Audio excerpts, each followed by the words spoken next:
with more and more cases around the globe highlighting the importance of child safeguarding on the internet, Australia wants to go a step further and ban kids from social media. But will it work? Professor Kevin Curran joins me now. Hello, Kevin. How you doing? Good afternoon. We've got you at a train station here today, have we?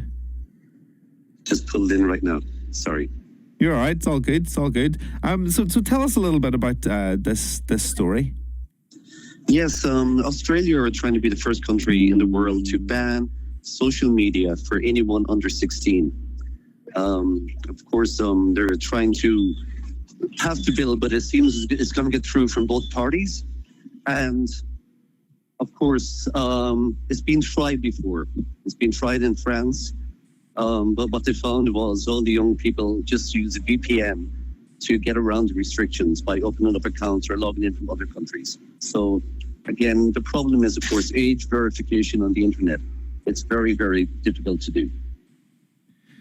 Is this a bit over the top? It feels quite a big move. It is indeed, because again, there are also benefits for social media. Some people, young people have said that they're being disconnected, and they tried in South Korea to ban gaming between 10:30 at night and 6 in the morning, but they rolled back that ban because they said it was unfair to the youth. Again, because they're rushing out a social media ban for under 16s around the world, but there is no age verification method. The only thing possible, because anyone can create anything online really, of course, the only technological solution possible is to scan images to see if the person's under 16, but again, there's so many problems with that. How do you tell if someone's 17 or 16? So all the 17-year-olds would be getting banned and trying to get their accounts back, and 18-year-olds. And there's even people like Darcy in your production team who, she posts a photo, she looks 15. So again, and then there's the people like the Darth there, Luke, little, and he, when he was 17, he looks 30. So again, scanning images is not the answer either again. So they're rolling out a ban, like, in politics again, but they don't have the solution in place. So to me, it's just politics. It's just, they're looking to be seeing something rather than let's look for the regulations again. Let's have social media accountability. Let's have education, of course. Again, let's understand the algorithms and how content is posted, and train teenagers in account content and see, because again, by banning social media like this again, that it could push younger people underground to darker parts of the web again, because they will get around this. Every teenager knows how to use a VPN again. It just obscures your geolocation again, and it makes you look you're coming in from another country. So again, I just find this annoying actually, because it's not a solution at the moment.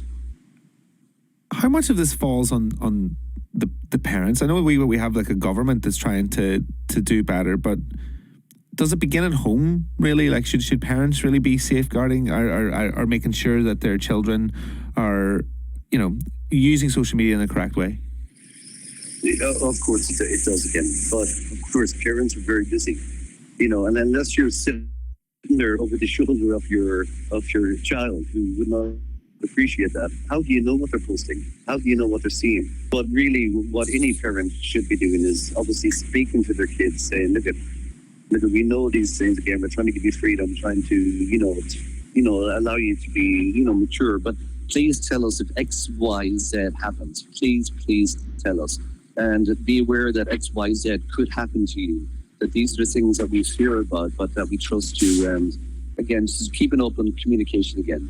So and of course the parents who've got great relationships with their kids will have that again. But then, as we know, there are parents out there that leave a lot to be desired again, and they let their kids roam free again. And of course, they're the children who will be, harassed online, attacked online, or see bad things again. But, because really when it comes to it, people in the modern world are really busy. You're getting in from work, you're trying to cook the dinner, you have multiple kids, you're trying to do your own work, you're trying to deal with your own family, you're whatever else. So really, who has the time to really, but talking to your children about that.